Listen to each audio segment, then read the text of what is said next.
প্রিয় চরপেশনবাসী এবং ভোলা জেলার যারা রয়েছেন এবং সারা বাংলাদেশের পর্যটক যারা রয়েছেন তাদেরকে দেখাচ্ছি চরপেশন উপজেলাটি দেখাচ্ছি এবং চরপেশন উপজেলার পাশে হচ্ছে জ্যাকব ওয়াচ টাওয়ার, যেটি দেখার জন্য হাজার হাজার মানুষ প্রতিদিন আসেন এবং এখানে এই পর্যন্ত মনে হচ্ছে যেন লক্ষাধিক কয়েক লক্ষ মানুষ কিংবা অর্ধকোটি মানুষ 2018 সাল থেকে উদ্বোধন করা হয়েছে। এখানে অর্ধকোটি মানুষ হচ্ছে এই চরপেশন টাওয়ার এসে দেখেছেন। আমরা আমরা দেখাবো আজকে হচ্ছে চরপেশন টাউন হল, চরপেশন মুক্তিযোদ্ধা কমপ্লেক্স ভবন এবং চরপেশন প্রেস ক্লাব এবং পিছনে হচ্ছে চরপেশন বাস স্ট্যান্ড এবং তার পাশে চরপেশন পিছনে রয়েছে মডেল মসজিদ এবং চরপেশন বেতুয়া মহাসড়ক এবং চরপেশন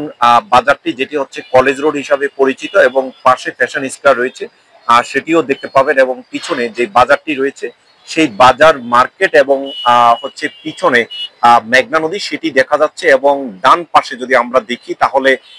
চরপেশন দক্ষিণাইসা যে মহাসড়ক সেটি দেখা যাচ্ছে এবং চরপেশন খাসমল জামে মসজিদ, সেই জামে মসজিদের কিছু অংশ আপনাদেরকে আজকে দেখাতে পারবো এবং সেইখানে যে গাড়ি পার্কিং বা লাইটিং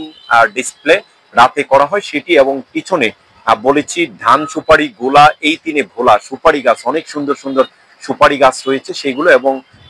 বিভিন্ন নান্দনিক ভবন। পিছনে চরপেশনের যে একটি পাওয়ার স্টেশন সাব স্টেশন নির্মাণ করা হচ্ছে সেটিও কিন্তু ফিলার গুলো আমরা দেখতে পাচ্ছি। তো আমরা আজকে যেই মূল সাবজেক্ট যেটি চরপেশনের হচ্ছে যেই মুক্তিযোদ্ধা কমপ্লেক্স সেই ভবনটি এবং টাউন হল যেটি রয়েছে এবং হচ্ছে প্রেস ক্লাব, এই সকল বিষয় নিয়ে আজকে একটু কথা বলবো। যেহেতু জ্যাকব ওয়াচ টাওয়ারের পাশে এই সকল ভবনগুলো অবস্থিত, চাইলেই হচ্ছে এই সকল ভবনগুলোর উপরে রোপটপ হচ্ছে রেস্টুরেন্ট এখানে নির্মাণ করতে পারে, বিভিন্ন ছাতা দিয়ে হচ্ছে এখানে হচ্ছে বিভিন্ন হচ্ছে রেস্টুরেন্ট নির্মাণ করতে পারে। তার মাধ্যমে হচ্ছে এখানে প্রতিদিন দুপুরে এসে সবাই রোপটপের উপরে চা নাস্তা করতে পারবে, ছবি তুলবে এবং কফি খাবে, এখানে আড্ডা দেবে, চরপেশন সম্পর্কে জানবে এবং বিয়ে শাদী সহ বিভিন্ন কিছু এখানে করতে পারে। এবং মুক্তিযোদ্ধা কমপ্লেক্স যেটি দেখতে পাচ্ছি সেখানে স্থানীয় যে উপজেলা নির্বাহী কর্মকর্তা রয়েছেন তিনি বিজ্ঞপ্তি দিয়েছেন সেই মার্কেটটি চালু করবেন, সেটি আমরা দেখতে পেরেছি এবং হচ্ছে পিছনে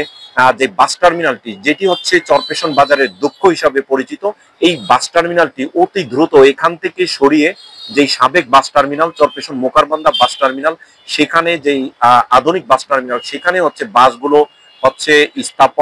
স্থানান্তর করা হোক অথবা চরপেশন দক্ষিণ মাথায় যে চরপেশন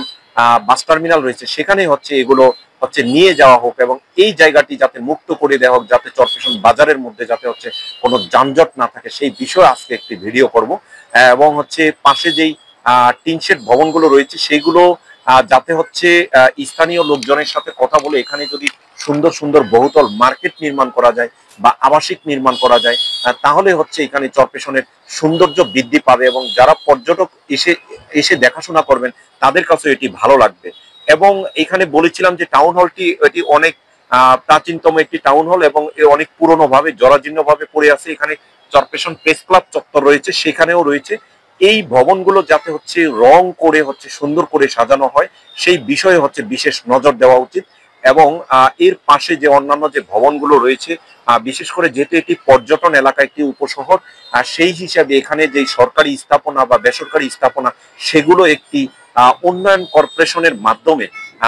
যাতে হচ্ছে এগুলো করা হয় তাহলে হচ্ছে চরপেশনের এই ভবনগুলো মানুষ দেখে হচ্ছে শান্তি পাবে, প্রশান্তি পাবে। এবং চরপেশনের একটি খাল রয়েছে সেই খালটি যাতে খনন করে সেই খালে যাতে পানি প্রবাহিত হয় এবং কচুরি ফেনা যেগুলো রয়েছে সেগুলো যাতে পরিষ্কার পরিচ্ছন্ন করা হয় সেই বিষয়টিও যাতে মাথায় নজর দেয়। তো আমরা এখানে অনেকদিন পর্যন্ত হচ্ছে এই ভবনটি যেটি চরপেশন প্রেস ক্লাব টাউন হল এবং মুক্তিযোদ্ধা ভবনটি নতুন দেখা যাচ্ছে, কিন্তু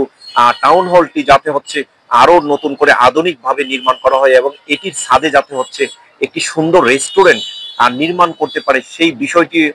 যাতে হচ্ছে মাথায় রাখে এবং সেই বিষয়টির মাধ্যমে এখানে সিঁড়ি করে হচ্ছে যাতে একটি এখানে রোপটপ হচ্ছে রেস্টুরেন্ট নির্মাণ করা হয় যেটির মাধ্যমে এখানে জ্যাকব টাওয়ারের সাথে হচ্ছে ছবি তুলতে পারবে যেটি চরপেশন টাওয়ার হিসাবে পরিচিত এবং চরপেশনের যে ফ্যাশন স্কয়ার সেটিও দেখতে পারবে এবং এত সুন্দর একটি ছাদ, এত বড় একটি ছাদ যেটির মাধ্যমে যখন অনুষ্ঠান করবে এখানে কফি হাউস নির্মাণ করতে পারে সেই বিষয়গুলো। আসলে আমরা পর্যটনের ব্লগ করি সেজন্যই হচ্ছে এই সকল কথাগুলো আমরা বলে থাকি। তো আমরা এখন বিদায় নিচ্ছি। মোসলেউদ্দিন তরুণ হচ্ছে চরপেশন